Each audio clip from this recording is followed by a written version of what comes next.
나는 몰라도 하나님 하신 일이 또 있겠다 믿으시기 바랍니다. 혹시 기도가 좀 어려우신 분들은 이렇게 생각하셔야 돼요. 우리가 말을 어떻게 배워요? 말 배울 때 우리가 엄마라는 말을 배울 때 언어학자들이 얘기할 때 엄마라는 말을 10,000번을 들어야 한 번을 한대요. 들려야 말하는 거예요. 언어 장애가 있는 분들, 이 말을 못하는 분들을 농아인이라고 해요. 농아인. 듣지 못한다고 얘기도 해요. 그러니까 듣지 못하니까 말하지 못하는 거예요. 바꿔 얘기하면 내가 기도를 저 사람 좀 못할까 이런 생각이 든다면 일단 하나님 말씀을 자꾸 읽고 들으세요. 자기한테 들려주셔야 돼. 그러니까 그 가장 좋은 것 중에 하나는 시편을 좀 읽어요. 시편을 읽으면 내가 기도하고 싶던 말씀들이 거기 있어요. 저도 사실은 기도를 시편을 통해 배웠어요. 제가 정말 답답해서 견딜 수 없는데 시편을 펴보니까 어느 날 내가 답답한 마음이 거기 적혀 있어. 근데 정말 놀라운 건 이 답답한 마음을 어떻게 알고 그 수천 년 전에 기록해 놓았을까? 이게 너무 신기한 거예요. 예? 이게 읽다 보니까 그런 게 한두 개가 아니에요. 그러니까 어떤 한순간이 아니라 또 시간 지나서 다시 읽어도 나 분명히 읽었는데 어떻게 이 말씀이 여기 있지? 하나님, 이 기도가 제 기도입니다 하는 순간들이 있단 말이에요. 그러니까 내가 좀 기도가 좀 하는 게 시원치 않고 답답하다. 깨달으세요. 내가 많이 못 들어서 많이 말할 줄 모르는구나. 내가 이 시편을 통해 내 귀에 자꾸 들려줘야겠구나. 응? 그렇게 하시면 분명히 하나님이 여러분의 기도를 더 성숙시키고 배우게 했어요. 따라해 봅시다. 기도는 기도함으로 배우는 것입니다. 바꿔 얘기하면 기도하지 않으면 기도를 못 배워요. 하나님이 분명히 다 듣고 아시니까. 따라하십시다. 하나님은 내 모든 마음의 말과 입술의 말을 듣고 계십니다. 믿습니까? 그게 여러분이 어느 순간 어떤 일이 있는가 하면요, 내가 생각 없이 하나님 푸념같이 얘기했는데 그게 내 삶에 확 드러날 때 그때 막 이 소름이 쫙 돋아요. 나는 그냥 무심하게 몇 마디 던진 건데 하나님이 듣고 계시다가 그걸 다 그렇게 이루어 주세요. 그러면 정말 말할 수 없는 내 삶의 모든 순간이 하나님이 나를 주목하시는 순간이었구나 싶은, 내가 정말 조금 더 하나님 기쁘시게 할 만한 삶을 살아드려야겠다라고 하는 새로운 결정과 결심이 섭니다. 그러니까 하나님과 자주 말씀을 드리세요. 정말 기도할 줄 모르면 가끔 하늘을 보고 그냥 얘기하세요. 보고는 계십니까? 보시고 아시는 거예요? 뭐 이렇게라도 한번 해보세요. 제가 처음 예수 믿을 때 그렇게 했어요. 처음 예수 믿을 때 하늘을 보고 보이긴 보입니까 내가? 막 이렇게. 하나님이 보인다 이놈 하는 순간이 있으니까 그 다음부터는 이렇게 못하겠더라고. 그러니까 그 다음부터는 이제 눈 감고 마음 못 두고 무릎 꿇고 어떻게 하나님이 나를 좀 더 겸손하게 봐주시도록 기도의 자세가 돼요. 여러분, 우리 몸은 우리가 다루는 대로 가는 거예요. 우리 몸은 훈련이 필요해요. 그냥 두면 죄성이 왕성한 몸으로 나가지만 그냥 두지 않고 하나님의 말씀을 들은 대로 하나님이 내 마음에 양심에 깨닫게 하는 대로 조금 더 조심스러워하고 조금 더 신중히 하면 할수록에 하나님이 원하시는 성품을 그리스도 닮아 나가는 거예요. 예수를 믿는데 여러분, 이제 막 믿으신 분이나 저처럼 뭐 한 수십 년 믿은 사람이나 중요한 게 한 가지가 있어요. 뭐냐면 따라하십시다. 하나님의 영, 예수님의 영, 성령께서 내 마음을 통하여 나를 다루십니다. 그건 믿음이 깊거나 믿음이 얕거나 이제 겨우 예수님 나 믿는 사람이에요 할 정도의 겨우 이 뻥끗거리는 사람이든 똑같아요. 동일하게 하나님은 그분의 영으로 우리 마음과 양심을 두들겨서 이 지금의 삶이 아니라 그분이 원하시는 삶의 방향으로 나아가도록 인도하신다고 믿으시기 바랍니다. 그것이 믿음이에요. 여러분, 그래서 오래 믿거나 자기 믿음이 정말 예수님 닮은 비슷한 그런 성품을 가졌다고 해도 교만할 수가 없어요. 왜죠? 그분이 날 다루시지 않으면 나는 껍데기예요. 그냥 인간 김만천이야. 혈육에 가득한 사람이야. 그냥 이대로 가면 그 누구도 나를 목사로 보지 못해. 그리스도 같지 않아. 하지만 그분의 영이 끊임없이 나를 다루신 걸 내가 느끼고 알고 있고 거기에 민감하게 반응을 할수록에 그분이 쓰실 만한 사람 돼 나가는 거예요. 믿습니까? 거기에 대한 분명한 태도가 있으셔야 돼. 자세가 돼 있어야 돼요. 훈련소 가면 제일 먼저 뭐 배웁니까? 뭐 배워요? 차렷 배워, 차렷. 이거 정말 처음 힘들어요. 왜죠? 그 기본이니까. 군이 서 있으면 벌써 나는 그럴 때 이게 돼 있어. 응? 그냥 자연스럽게 발의 각도며 무릎에 붙이며 손에 위치며 이게 되지만 단번에 됩니까? 아니죠. 그걸 기본으로 해서 열중처가 되는 거고, 그걸 기본으로 해서 경례도 하는 거고, 그걸 기본으로 총도 드는 거고, 가장 기본적인 거예요. 그러니까 태도가 중요해요. 태도가. 여러분, 마음의 중요한 태도가 중요한 거예요. 별거 아닌 것 같아도 거기에 의해서 신앙이 쌓여가는 것이기 때문에. 히브리서 우리의 대제사장 같이 말씀 나누겠습니다. 여러분, 성경을 처음 받아 읽었던 사람이 누구였을까? 이 생각을 늘 하시기 바라요. 다시 한번요. 여러분이 성경을 읽을 때마다 그 성경의 이 전체적인 66권의 책이 아니란 말이죠. 그 낱권 책을 통해서, 예를 들면 오늘은 이제 히브리서를 봐요. 그럼 히브리서를 처음 받아본 사람은 누구였을까? 그런 생각을 하셔야 돼. 그게 가장 기본적인 거예요. 이단들은 왜 이단이 되는가 하면 그런 생각 빼고 해요. 이쪽에 말씀이나 저쪽에 말씀이나 다 똑같은 거로 짝을 맞춰가지고 본인들이 원하는 걸 만들어내요. 이단들은 항상 원숭이 엉덩이가 빨개부터 시작해요. 나중에 뭐가 되죠? 백두산은 높아요. 높으면 비행기가 돼요. 그러면 원숭이 엉덩이 뭐였어요? 비행기였어요. 이렇게 되는 거예요. 근데 그걸 왜 그래요? 책에 대한 이해 없이 구절을 따라가다 보면 그렇게 될 수밖에 없어요. 성경에 대한 기본적인 그 책에 대한 이해 없이, 거기에 대한 배경 없이 성경 구절만 짜집기 하면 뭐라도 만들 수 있는 거예요, 사실은. 그렇기 때문에 성경을 펼 때마다 내가 지금 창세기를 읽으면 이 창세기는 과연 처음 받아 읽은 사람은 누구였을까? 하고 한번 질문을 던지고 읽기 시작해야 바른 태도를 갖고 있는 거예요. 가장 첫 번째 독자가 누구였는가를 늘 생각하는 여러분 되길 바라요. 자, 창세기는 그럼 누구에게 처음 주어진 책입니까? 예, 출애굽한 백성들에게 모세를 통해서 하나님 주신 책이란 말이에요. 그럼 출애굽한 백성들은 누굽니까? 예, 바로 야곱의 후손으로서 애굽에 산지 430년 된 노예의 삶에 길들여진 사람들이에요. 그들은 그냥 벽돌 찢는 것만 하면 되는 거예요. 그럼 먹고 살아. 그런 사람들한테 모세가 가서 얘기합니다. 하나님이 나를 보내셨어. 너희들을 가나안 땅으로 인도하래. 하나님이 누구신데? 에 대한 질문을 해결하기 위한 책이 창세기야. 하나님이 바로 창조해 주시고 용서해 주시고 심판해 주이셔. 하나님은 그런 분이야. 그럼 우리는 누군데? 너희들은 아브라함과 이삭과 야곱과 요셉을 통하여 세상 나라의 언약 백성을 삼으신 백성이기 때문에 가나안 땅에 가서 하나님이 세상 나라 삼으시는 그 일을 해야 돼 라고 하는 답을 창세기가 주고 있는 거예요. 그 기본적인 이해를 가지고 성경을 읽으셔야 돼. 그럼 출애굽기는요? 예, 이제 출애굽한 그들에게 그들이 제사장 나라이고 거룩한 백성이기 때문에 하나님이 애굽에서 노예에서 탈출시켰어요.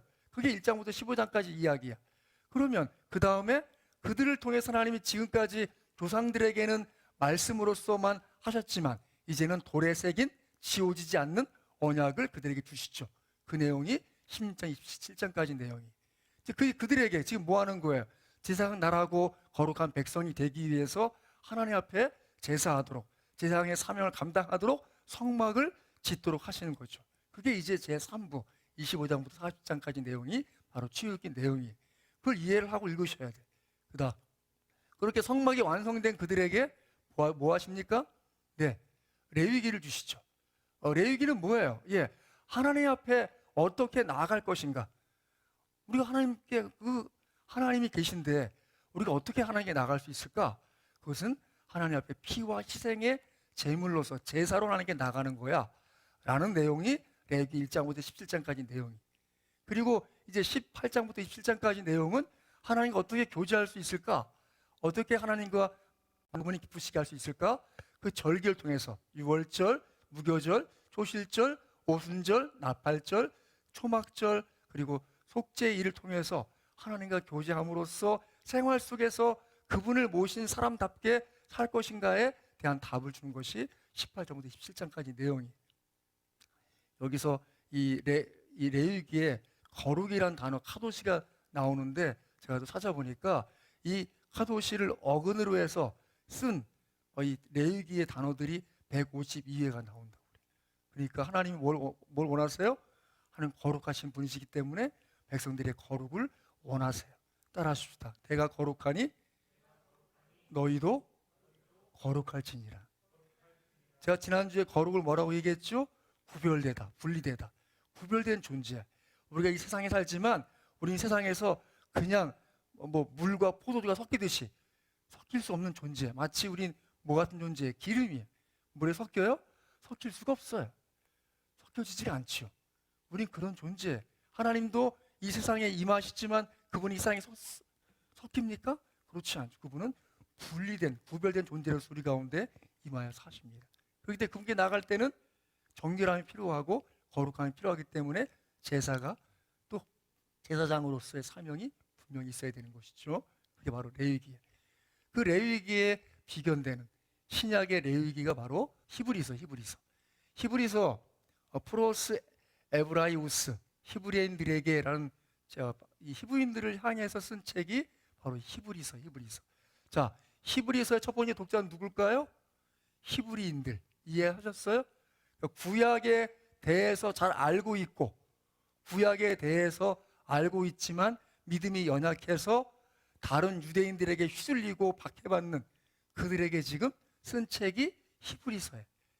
자, 기록자는요, 신약 성경 중에 유일하게 저자가 본문에 직접 언급되지 않는.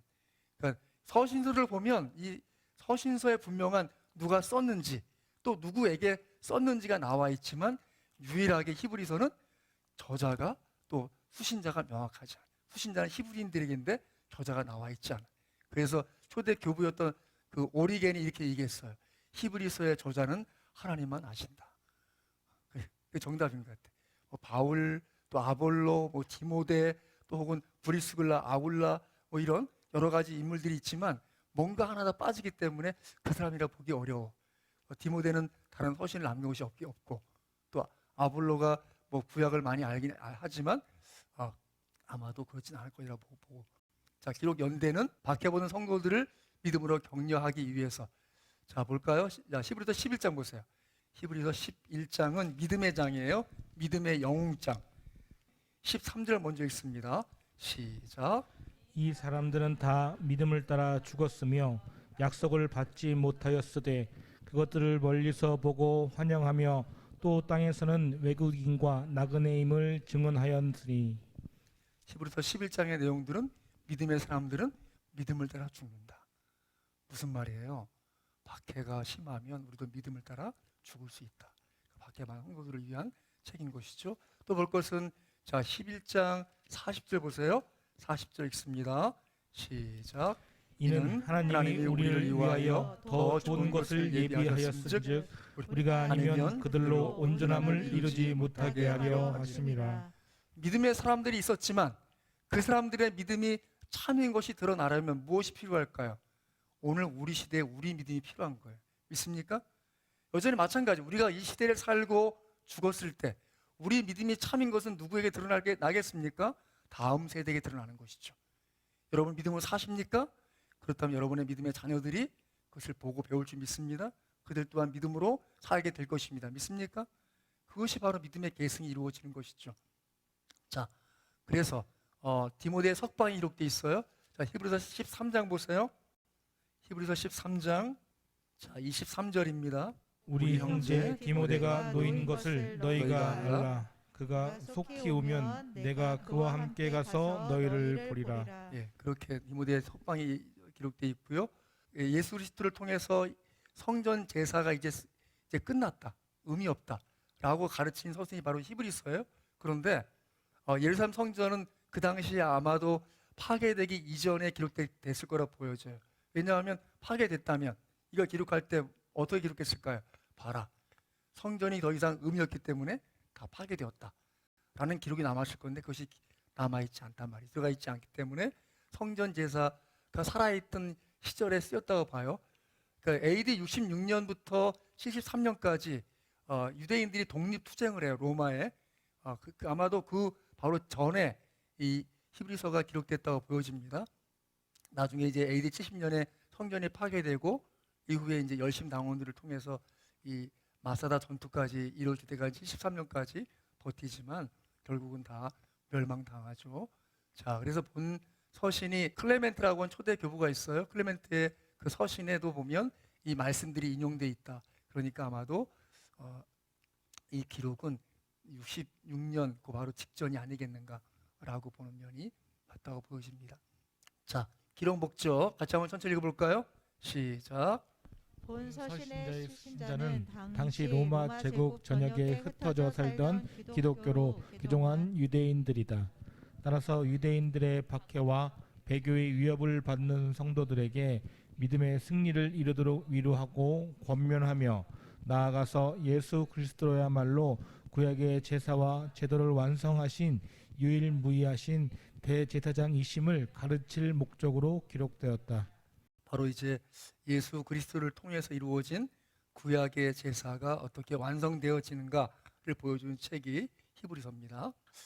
히브리서의 특징을 보면 신약 성경 가운데 믿음의 대상으로서의 그리스도를 표현할 때 마태복음은 다윗의 후손이신 왕으로 오신 예수님을 기록하고 있고 그분을 믿음의 대상으로 기록하고 있다면 야고보서에서는 율법을 성취하신 능력이 되는 분으로 또 하지만 여기 히브리서에서는 성도의 중보와 구속의 주 대신 그래서 믿음의 영원한 대제사장이 되심을 바로 기록해주고 강조하고 있죠. 그래서 신약 성경 중에서 구약 성경을 가장 많이 인용한 성경이 히브리서예요. 특별히 시편 인용이 제일 많아요. 자, 그리고 바울 서신서가 구약을 인용할 때 히브리어 성경과 헬라어 성경을 모두 인용해 사용했다면 이 히브리서는 그 헬라어로 처음 번역된 구약의 성경을 70인역이라고 그래요. 70명의 유대 지도자들이 가서 번역했다라고 해서 70인역이라고 하는데 그 헬라어 성경을 인용한 것이 좀 다른 것이죠. 그래서 바울 서신이라 보기가 좀 어렵다는 거예요. 로마서가 그리스도의 필요성, 우리 사람에게 왜 그리스도가 필요하냐를 드러내는 책이라면 히브리서는 그리스도의 우월성에 대해서 드러낸 책입니다. 사복음서가 그리스도의 이 땅의 사역을 기록했다면 이 히브리서는 지금 이 땅에 계시지 않고 승천하신 예수님은 뭐 하시는가 라고 할 때 그 내용을 보여주는 책이 바로 이 히브리서예요. 그래서 이 제5복음서라고 별칭이 있습니다. 주 예수는 또 천사보다 선지자보다 모세보다 여호수아보다 아론보다 더 크신 분이라고 소개하고 있는 책이 바로 이 히브리서예요. 히브리서 좀 내용을 정리해 본다면 핵심은 하나님의 아들 대제사장이신 그리스도의 우월성에 대해서 기록되고 있어요. 자, 1장을 볼까요? 1장 1절 먼저 보겠습니다. 읽습니다. 시작. 그리스도 선지자를 통하여 여러 부분과 여러 모양으로 우리 조상들에게 말씀하신 하나님이 그 하나님이 어떤 하나님이십니까? 자, 2, 3절 읽습니다. 시작. 이 모든 날 마지막에는 아들을 통하여 우리에게 말씀하셨으니 이 아들을 만유의 상속자로 세우시고 또 그로 말미암아 모든 세계를 지으셨느니라. 이는 하나님의 영광의 광채시요 그 본체의 형상이시라. 그의 능력의 말씀으로 만물을 붙드시며 죄를 정결하게 하는 일을 하시고 높은 곳에 계신 지극히 크신 이의 우편에 앉으셨느니라. 아멘. 그렇죠. 바로 이 마지막 날에 아들을 통하여 우리에게 말씀하셨어요. 그런데 이단들은 어떻게 합니까? 아들을 통해 말씀하셨지만 지금은 또 나를 통해 말씀하신다라고 하는 것이 이단들이. 그러니까 예수님과 우리 사이에 무언가 끼어들어가는 것들에 대해서 조심하셔야 돼. 따라하시다. 하나님과 우리 사이의 유일한 중보는 예수님이십니다. 믿습니까? 그것이 우리의 믿음이에요. 여러분에게 누가 계십니까? 따라하십시다. 우리의 참된 선생님은 예수님이십니다. 여러분, 제가 여러분에게 말씀을 드리고 가르쳐 드린다고 하지만 궁극적으로 여러분 안에 임하신 주의 성령이 여러분을 깨우쳐 주시고 가르쳐 주신 것입니다. 믿습니까? 우리는 다 동일하게 주 예수를 따르는 사람들입니다. 믿습니까? 제가 가르친 직분을 맡고 있기 때문에 설교하고 성경 공부시키고 하고 있지만 궁극적으로 우리를 가르치는 분 누구이십니까? 예, 하나님의 성령이시고 그분의 영을 통해서 주 예수께서 우리를 가르친 줄 믿습니다. 그것이 바른 가르치는 것이죠. 그분은 어떤 일을 하십니까? 지금 하나님의 영광에 강치시고 그 본체의 형상이 있어요. 근데 그분은요, 지금 우리의 죄를 정결하게 하는 일을 하세요. 우리가 하나님 앞에 나아갈 때 내가 참 하나님을 못 부르겠다 싶을 그때도 그분이 계셔서 우리의 모든 죄를 덮으시고 씻으시고 우리를 앞장서 그분 하나님 보좌 앞으로 인도하시는 분이 예수님이십니다. 믿습니까? 내 스스로 양심적으로 난 더 이상 하나님 못 믿을 사람이야 싶으세요? 그 교만을 깨뜨리시고 하나님께 여러분의 영혼을 이끌어 가시는 분 예수님이십니다. 믿습니까? 그분은 끊임없이 우리를 정결케 해주셔서 하나님의 자녀된 삶을 유지, 하나님의 그 놀라운 은혜의 백성된 그 사실에 대하여 늘 감격하여 살도록 우리 영혼을 늘 새롭게 깨우쳐 주신 분이 믿습니다. 잊지 마십시오. 내가 찾아보니까 이런 말이 있더라고요. 다가감을 나타내는 최고의 인용문은 이 걸음은 한 인간에게 작은 걸음이지만 인류 전체에겐 커다란 도약이다. 닐 암스트롱이라고 그 달에 가서 첫 발을 디뎠던 사람이에요. 그래서 이 말을 남겼어요.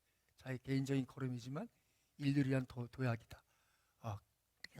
이 첫걸음이 참 중요해요.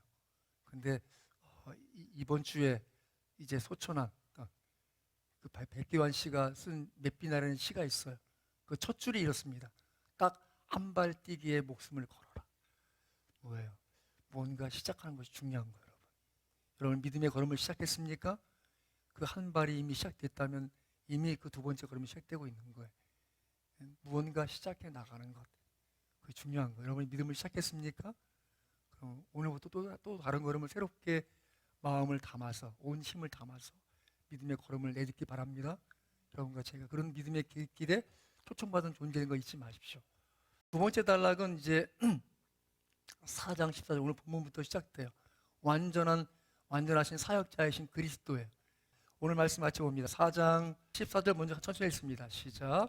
그러므로 우리에게 큰 대제사장이 계시니 승천하신 이 곧 하나님의 아들 예수시라. 우리가 믿는 도리를 굳게 잡을지어다. 그래서 우리에게 큰 대제사장이 계세요. 15절도 반복됩니다. 우리에게 있는 대제사장은 여러분이 여러분의 영혼의 심령 안에 이분이 임재해 계세요. 믿습니까? 여러분이 예수 그리스도의 이름이 있어요? 그 이름이 여러분 마음에 있으면, 생각에 있으면 여러분에게는 이미 큰 대제사장이 계신 줄 믿습니다. 그분을 통해 여러분에게 주실 바 은혜가 있고 믿음이 있고 새로운 인생의 아름다운 비전이 그분께 있어요. 내가 다 그리지 못한 아름다운 그림이 그분한테 있다고요. 믿습니까? 내가 모르는 그분의 뜻과 은혜와 비전이 있다고 믿으시기 바랍니다. 그것이 하나님의 은혜인 거예요. 그건 나 하나만을 향한 것이 아니라 우리 가정을 향한 은혜고 우리 집안을 향한 은혜였어요. 지금 다 현재 진행형인 것이죠. 있습니까? 잊지 마십시오. 그 두 번째 것은 중보자이십니다. 자, 8장 보세요. 8장 1절 2절. 성경에 유일하게 요점이란 말을 써 있는 곳이 바로 이 히브리서 8장 1절이에요. 1절과 2절 읽습니다. 시작. 지금 우리가 하는 말의 요점은 이러한 대제사장이 우리에게 있다는 것이라. 그는 하늘에서 지극히 크신 이의 보좌 우편에 앉으셨으니 성소와 참 장막에서 섬기는 이시라. 이 장막은 주께서 세우신 것이요 사람이 세운 것이 아니니라. 지금까지 뭔 얘기했다는 거예요? 그러니까 1장부터 7장까지 내용을 모르고 또 나머지 8장부터 10장까지 내용을 몰라도 이 8장 1절만 보면 뭐예요? 요점이 뭐예요? 이러한 대제사장이 누구한테 있다고요? 우리에게 있다는 것이라. 여러분이 히브리서를 다 잊어버려도 이 하나는 잊지 마셔야 돼. 요점은 뭡니까? 히브리서 요점은 이러한 대제사장이 우리에게 있다는 것이라. 요점은 이것이에요. 이러한 대제사장이 우리에게 있다는 것이라. 여러분들 이것 때문에 감격하기 바라고, 이것 때문에 감사하기 바라고, 이것 때문에 하나님 앞에 기도할 만한 힘을 얻길 바라요. 그분은 우리에게 계신 분이세요. 내가 가진 게 적어요? 하나님 앞에 구하세요. 지혜가 없어요? 지혜를 구하세요. 능력이 부족해요? 주님, 제게 능력을 주옵소서. 기도해 봤습니까? 무릎 꿇어 봤어요? 부르짖어 봤습니까? 시간을 청하여 기도해 봤습니까? 그분이 정말 여러분에게 대제사장이시라면 여러분의 삶은 지금 이대로 그냥 그렇게 쓰러져서 없어질 인생입니까? 그렇지 않지요. 나는 모르지만 그분이 꿈꾸고 생각하시고 기대하시는 바가 내 인생에 있고 여러분의 영혼에 담겨 있는 거예요. 그걸 놓치지 마세요. 그걸 의지하세요. 그걸 믿으세요. 믿으세요.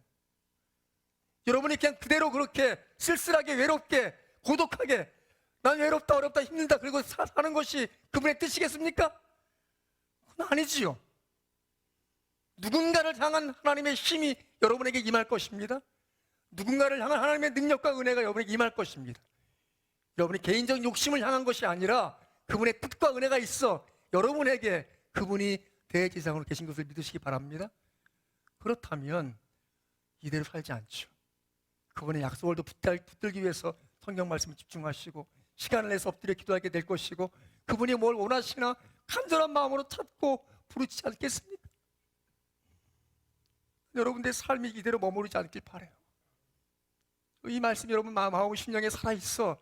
주님, 제 부족함을 채워 주옵소서. 제 어리석음을 벗겨 주옵소서. 하나님, 나약함을 강건함을 세워 주옵소서. 기도해야 될 줄 믿습니다. 그분이 그렇게 해주실 것이란 말이죠. 8장 7절 보세요. 8절까지 8장 6, 7, 8 있습니다. 시작. 그러나 이제 그는 더 아름다운 직분을 얻으셨으니 그는 더 좋은 약속으로 세우신 더 좋은 언약의 중보자시라. 저 첫 언약이 무음하였더라면 둘째 것을 요구할 일이 없었으려니와 그들의 잘못을 지적하여 말씀하시되 주께서 이르시되 볼지어다 날이 이르니 내가 이스라엘 집과 유다 집과 더불어 새 언약을 맺으리라. 바로 새 언약을 맺겠다 말씀하시고, 자 10절 보세요. 10절 같이 읽습니다. 시작. 주께서 이르시되 그날 후에 내가 이스라엘 집과 맺을 언약은 이것이니 내 법을 그들의 생각에 두고 그들의 마음에 이것을 기록하리라. 나는 그들에게 하나님이 되고 그들은 내게 백성이 되리라. 아멘. 믿습니까? 아멘. 그리스도를 통하여 드디어 우리에게 우리 마음에 우리 생각에 지워지지 않을 하나님의 언약이 담겨 있습니다. 그것은 무엇입니까? 예수님을 통해서 난 드디어 하나님을 감히 아버지라고 부를 만한 은혜가 주어진 거예요. 내 육신의 아버지는 이 땅에 떠났지만 그분은 내게 힘이 되지 않고 능이 되지 않지만 그 하늘 아버지는 내 영원한 집을 준비해 주시고 거기서 기다릴 뿐 아니라 남아있는 인생의 이 땅의 삶을 통해서 그분의 뜻이 이루어지도록 은혜 주시기 위해서 나를 돌보시는 분 믿으십니까? 그래서 지워지지 않는 생각, 지워지지 않는 마음을 갖게 된 것이죠. 왜죠? 하나님 말씀하신 그대로죠. 내 법을 그들의 생각에 두고 그들의 마음에 이것을 기억하리라. 그분의 언약이 우리 마음에 새긴 줄 믿습니다. 우리 생각에 기록된 줄 믿습니다. 난 그분을 생각할 때마다 살아있는 이 순간에 감사할 수밖에 없고 그분께 드릴 만한 찬양을 내가 찾고 드릴 만한 찬양을 올릴 수밖에 없는 존재인 줄 믿습니다. 세 번째 단락은 그리스도인. 바로 그렇게 완전하신 사역자이신 그리스도, 영원한 대장인 그리스도를 믿는 사람들은 그리스도인입니다. 그들은 어떤 믿음을 향해 가고 있습니까? 자 10장 보세요. 자 19절부터 자 20절까지 먼저 읽겠습니다. 그러므로 형제들아 우리가 예수의 피를 힘입어 성소에 들어갈 담력을 얻었나니 그 길은 우리를 위하여 휘장 가운데 열어놓으신 새로운 살 길이요 휘장은 곧 그의 육체니라. 하나님의 그 성마, 하나님 임재하신 것은 이 지성소가 있고 성소가 있어요. 그 성소에 누가 들어가요? 제사장만 들어가요. 제사장은 바로 이 백성들과 하나님을 중보하는 자로서 거기 들어가는 거예요. 그러면 바로 백성들의 모든 구하는 것, 또 속죄의 내용들을 가지고 들어가서 하나님 앞에 아뢰드리고 하나님과 관계 속에 받은 바 은혜를 백성들에게 전하는 자가 바로 성소에 들어가는 것이죠. 그 성소는 바로 아무나 들어갈 수 없는데 드디어 예수님이 십자가에서 당신의 몸을 찢어 놓으셔서 그래서 제사장인 우리가 그 하나님의 존전 앞에 들어가게 되는 것을 믿으시기 바랍니다. 그것이 바로 오늘 이 말씀이죠. 휘장 가운데 열어놓으신 새로운 살 길이요 휘장 곧 그의 육체니라. 그렇게 우리의 믿음의 삶이 이제 드디어 나만을 위한 삶이 아니라 제사장으로서 하나님 앞에 나아가고 또 다른 믿지 않는 사람들이나 믿는 연약한 사람들의 그 일들에 대하여 하나님께 중보할 만한 은혜의 능력이 우리에게 좋은 줄 믿습니다. 우리 다 동일하게 서로를 위한 존재예요. 우리 동일하게. 여러분 가정이나 여러분 집안에 혹은 이웃에 믿지 않는 사람이 있어서 그 사람 위해서 기도할 마음이 생기세요? 하나님 여러분의 그 영혼을 위하여 중보할 만한 제사장적 직무를 주신 거예요. 기도하셔요. 13장 6절, 7절, 8절 읽습니다. 시작. 그러므로 우리가 담대히 말하되 주는 나를 돕는 이시니 내가 무서워하지 아니하겠노라. 사람이 내게 어찌하리요 하노라. 하나님의 말씀을 너희에게 일러주고 너희를 인도한 자들을 생각하며 그들의 행실의 결말을 주의하여 보고 그들의 믿음을 본받으라. 예수 그리스도는 언제나 오늘이나 영원토록 동일하시니라. 아멘. 주는 나를 돕는 이시니 내가 무서워하지 아니하겠노라. 여러분 이 한 말씀 마음에 담아두십시오. 따라하십시다. 주는 나를 돕는 이시니. 믿습니까? 여러분은 우리 예수님이 왜 도와주실까요? 뭐이 잘나서, 뭐이 열심히 있어서, 뭐이가 쓸만해서. 그렇지 않죠. 예수님이 여러분을 도와주셔서 그분의 일이 온전해지길 원하십니다. 믿습니까? 여러분의 삶을 그냥 나 하나 밥벌이 해야지, 먹고 살아야 되니까 일하세요? 그게 다가 아니에요, 여러분. 그 너머에 우리 주님이 하신 일들이 있단 말이에요. 그것을 잊지 마셔요.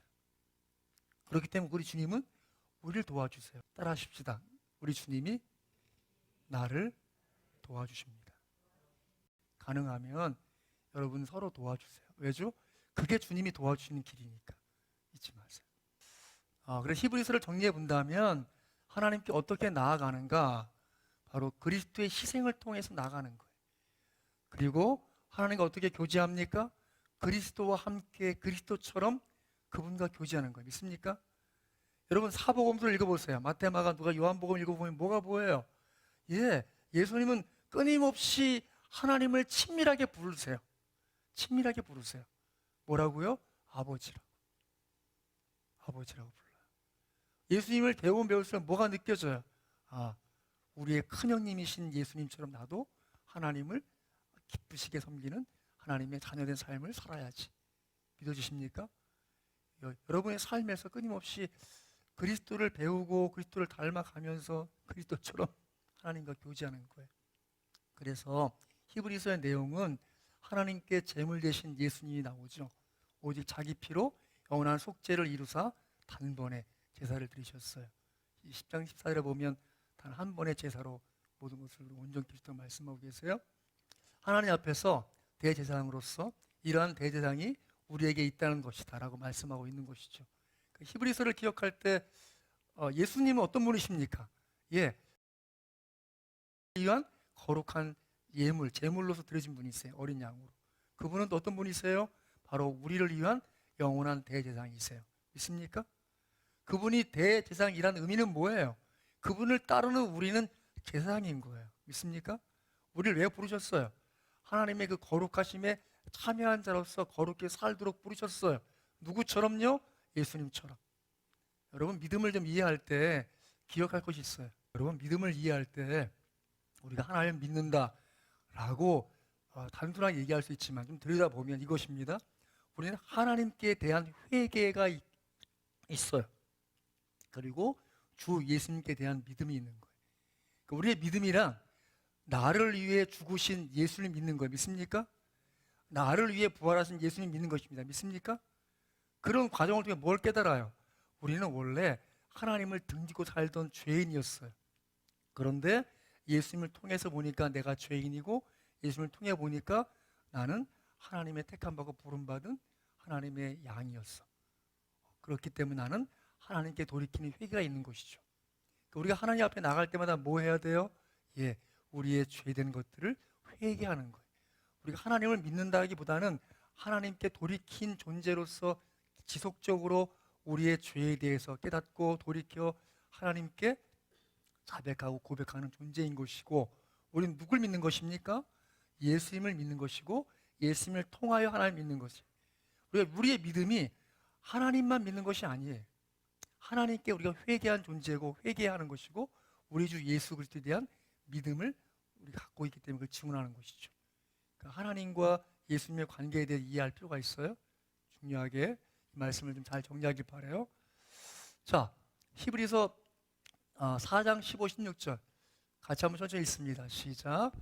우리에게 있는 대제사장은 우리의 연약함을 동정하지 못하실 이가 아니요 그러므로 우리는 긍휼하심을 받고 때를 따라 돕는 은혜를 얻기 위하여 은혜의 보좌 앞에 담대히 나아갈 것이니라. 아멘. 우리에게 있는 대제사장, 그분은 어떤 분이십니까? 우리의 연약함을 동정하지 못하실 리가 아니요 우리를 어떻게 여기십니까? 긍휼히 여기십니다. 그렇기 때문에 때를 따라 돕는 은혜를 얻기 위해서 그 보좌 앞에 담대히 나가는 것이죠. 대제사장을 믿는 것이 바로 능력입니다. 바로 믿음은 생각을 바꿉니다. 하나님 말씀하십니다. 내 법을 그들의 마음에 두고 그들의 생각에 기록하리라. 여러분, 하나님은 우리를 어떻게 바꾸십니까? 우리의 생각을 바꾸어서 우리 삶을 바꾸는 거예요. 따라하십시다. 하나님은 끊임없이 내 생각을 바꾸어 주십니다. 하나님께 나아가면 우리의 이전 생각이 아니라 새로운 생각을 하게 돼요. 예배하면, 찬송하면, 기도하면, 하나님의 말씀을 읽으면 그분은 끊임없이 우리 생각을 새롭게 해주세요. 우리 생각을 바꾸어서 하나님이 원하시는 생각을 품게 해주세요. 나만을 위한 삶이 아니라 나를 통해 하나님이 이루실 생각을 품게 된단 말이에요. 그리스도인들은 자기만을 살지 못해요. 왜죠? 하나님 끊임없이 자기만을 위한 삶을 위해서 구하고 찾고 두드린 자들이 아니라 내 기도가 나만을 위한 기도 시작했지만 결론적으로 어떻게 되는가 하면 다른 사람을 위해서 기도하고 있어. 내가 내 식구들만 위해서 기도 한번 해보세요. 시작해봐 보셨어요? 그럼 거기서 끝나던가요? 아니죠. 이상하게 그 사람이 마음에 쓰이고 생각나고 기도하게 돼. 이게 하나님의 역사예요, 여러분. 여러분이 기도에 무릎을 꿇고 여러분 개인을 위해서 기도하세요. 분명히 그 기도는 여러분 개인에 머무르지 않습니다. 그 기도는 또 다른 사람을 향해서 마음 쓰시고 애쓰신 하나님의 뜻이 이끌어가는 그 기도에 있단 말이죠. 하나님이 그런 마음을 써서 그분이 일하고 계시는 거예요. 여러분, 짧은 순간이지만 줌으로 목장 예배하면 그냥 잠깐 참여하세요. 그리고 몇 마디 인사라도 하세요. 뭐 들을 말씀 들으시고 바쁘면 그냥 나가시더라도 그 별거 아닌 것 같아도 여러분 믿음의 끈을 놓지 않는 게 중요한 거예요. 믿음의 그 그룹 안에 들어가 있는 게 정말 중요한 거예요. 자, 두 번째, 대상을 믿는 것이 능력인데 믿음이 사람을 새롭게 합니다. 여러분, 사람이 바뀝니까? 대부분의 만난 사람들은 안 바뀐다고 그래요. 절대 안 바뀐다고. 얘기해도 안 바뀐다고. 아니에요. 예수님 만나면 바뀌어요. 하나님 말씀을 제대로 받으면 바뀌어요. 하나님의 성령이 역사하시면 분명히 바뀌어요. 달라져요. 사람이 바뀝니까? 바뀝니다. 말씀 같이 읽어볼까요? 시작. 말씀은 혼과 연과 및 관절과 골수를 찔러 쪼개기까지 하며 또 마음의 생각과 뜻을 판단하나니. 그렇죠. 그래서 분명히 하나님 말씀을 듣고 분명히 하나님 말씀을 믿고 그 말씀을 읽기 시작하면 바뀌어요. 이전의 삶이 아니라 거룩한 삶으로 나갈 수밖에 없어요. 그래서 믿는 것이 능력입니다. 그 다음, 믿음이 하나님을 기쁘시게 합니다. 믿음이 없이는 하나님을 기쁘시게 못하나니. 히브리서 11장 6절 같이 읽습니다. 시작. 믿음이 없이는 하나님을 기쁘시게 하지 못하나니 하나님께 나아가는 자는 반드시 그가 계신 것과 또한 그가 자기를 찾는 자들에게 상 주시는 이심을 믿어야 할지니라. 믿습니까? 아멘. 믿으십시오. 우리 같이 읽었던 히브리 4장 16절 말씀에 때를 따라 도우신 하나님이 있어요. 제가 이번 주에 들은 이야기입니다. 미국의 오하이오 주가 있어요. 미국 동부 위에 있는 OH 써 있는 데가 바로 오하이오 주예요. 거기에 사는 친구한테 전화가 왔대요. 전화가 와서 TV 그 유튜브를 보고 은혜를 받아서 그 목사님한테 목사님네 그 교회로 감사한금 하고 싶다고 친구가 전화가 왔대요. 그 교회 그 목사님 그 후원 계좌를 좀 알려달라고 찾아서. 그래서 이제 뭐 어떻게 찾아서 이제 그 계좌하고 이름하고 알려줬대요. 그랬더니 다시 전화가 왔대요. 그러면 안 되고 그분 주민등록번호, 그분 연락처, 그분 주소, 그분 계좌번호 그걸 다 영문으로 알려달라고 하더라는 거예요. 그걸 알아낼 방법이 없잖아요. 그래서 이제 2차도 차고 그냥 못하고 알아봐도 알 게 없으니까 말았던 거예요. 근데 한 3주 후에 전화가 왔대요. 알아봤니? 근데 이제 그 알아보는 사이에 이분이 마음이 무슨 마음이 드는가 하면, 아니 그분은 그래도 유명하신 목사님이고 큰 교회니까 굳이 미국에 있는 친구가 뭘 후원 헌금을 한들 무슨 도움이 되겠나. 차라리 우리 교회 목사님 어렵고 힘드신데 도움 어떻게 얼마나 좋을까, 그런 마음이 들었다는 거예요. 그래서 이제 친구 전화할 때, 친구야 오해하지 말고 잘 들어봐. 그분은 그래도 어느 사는 분 아니겠냐. 그 교회도 규모가 있는 교회일 거고. 그런데 한국에 얼마나 많은 미자립 교회가 있는지 아냐. 그 중에 한 교회가 우리 교회다. 너 도울 마음 있으면 차라리 우리 교회 목사님 도와주라. 이 코로나 때문에 얼마나 힘든데 제발 좀 우리 교회 목사님 도와주라. 그러고 이제 전화를 끊었대요. 근데 그 친구는 조금 더 알아봐줘 하고 이제 끊었다는 거예요. 그 일주일 후에 지난 12월 마지막 주 수요일 날 다시 전화가 왔대요. 전화가 와서, 야, 네가 우리 교회 목사님 도와주라. 그 말에 귀딱지가 않도록 계속 울려가지고 내가 도저히 못 참고 전화했다. 그래, 내가 그 목사님 도와줄 건, 너희 교회 목사님 도와줄 거니까 오늘 중으로 그 목사님 성함하고 계좌번호하고 그 주소하고 연락처하고 그 이름을 써서 영문으로 좀 알려줘. 그리고 뭐 할렐루야 하고 이제 와서 사모님 수요 예배가 있어서 갔더니 요즘에 수요일날 교인들이 안 나온대요. 그러니까 사모님한테 얘기했더니 사모님 그러시냐고 핸드폰을 가지고 이제 영문으로 이거 다 찍어줬대요. 그래서 이제 그걸 보냈대. 근데 이제 그쪽에서 다시 연락이 왔대.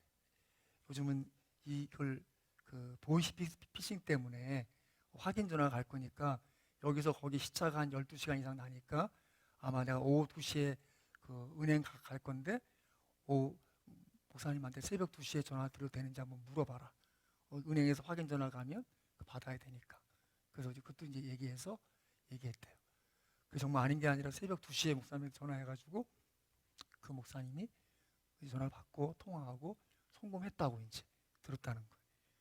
그 이제 목요일 날 이제 송금이 된 건데, 이제 금요일 날 이제 그분이 이제 목사님의 전화, 목사님 은행 가서 한번 통장을 찍어보세요. 근데 전화가 온 거예요. 목사님 아직 안 왔는데요. 친구 보냈다고 그랬는데 미국에 다시 연락한 거예요. 연락했더니 그 친구가, 그래? 분명히 보냈는데 그러면 내가 내일 토요일 날 은행 문 열지 않지만 전화해서 확인해서 알려줄게 한 거예요. 그래서 이제 확인해서 알려보니까 월요일 날 돈이 아마 그 입금이 될 거다, 확인될 거다라고 했다는 거예요.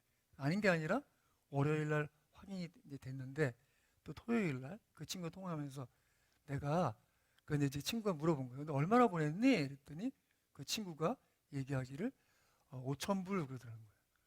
그 5,000불이면 50만 원? 5만 원? 뭐 이렇게 잘 감이 안 잡혀서 그랬더니 야, 한 600만 원 될 거야. 5,000불. 그래서 전화 끊었대. 그래서 이제 월요일 날 목사님이 은행 가기도 전에 서울 농협 중앙에서 전화가 왔더래. 당신이 뭐 하는 사람이냐? 왜 미국에서 이 돈을 보냈냐? 사는 곳이 어디냐? 뭐 이런 거 다 꼬치꼬치 묻더라 이제. 그리고 다 대답을 했더니 그 돈이 들어왔다는 거예요. 근데 이제 이분이 너무 감사해서 하나님 앞에, 하나님 정말 고맙습니다. 제 기도 들어주셔서 너무 감사합니다. 우리 교회도 도와주셔서 너무 감사합니다라고 이제 감사기도 하는데 하나님이 이런 마음을 주시더래. 30년 전에 네가 도와준 거 갚아준 거다 그러던 거예요. 30년 전에 뭐지? 30년을 거슬러 생각하다 보니까 뭐가 있었는가 하면, 이분이 예수 안 믿을 때 이분이 그 오하이오에 지는 그 친구 동생이 30년 전에 포승에서 전도사로 개척을 했대요. 개척을 하는데 이제 누나 친구니까 이제 그 부인 되는 사람이 가끔 이제 놀러 왔는데 어느 날 놀러 왔는데 배가 이만큼 불러서 왔더래요. 그래서 어머 얘 너 날달이 됐구나 그랬더니 얘 오늘 내일 해요. 그래서 그러면 몸은 어디서 푸니? 그랬더니 사실은 몸을 풀 데가 없어요. 그래서 왜? 그랬더니 하는 말이 제가 사실은 생활이 어려워서 동네 이 집 저 집 2만 원, 3만 원 꿔쓴 게 너무 많아서 집에 못 들어가요. 집에 연탄도 없어요. 그러더래.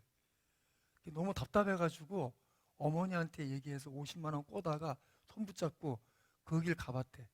갔더니 허름한 그 건물 바닥에 아무것도 없는데 그냥 방석 몇 개 깔려있는 거기서 그 고생을 하고 있더라는 거죠.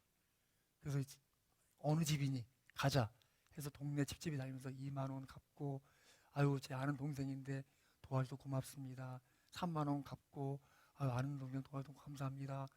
그렇게 다 갚고 나서 연탄 사다가 쌓아놓고 그 다음에 미역국 끓여 먹고 쌓아놓고 남은 돈 주고 몸 잘 풀어라 하고 왔는데 잊고 있었는데 하나님 감사합니다 감사합니다 기도할 때 그 일 생각났다는 거예요.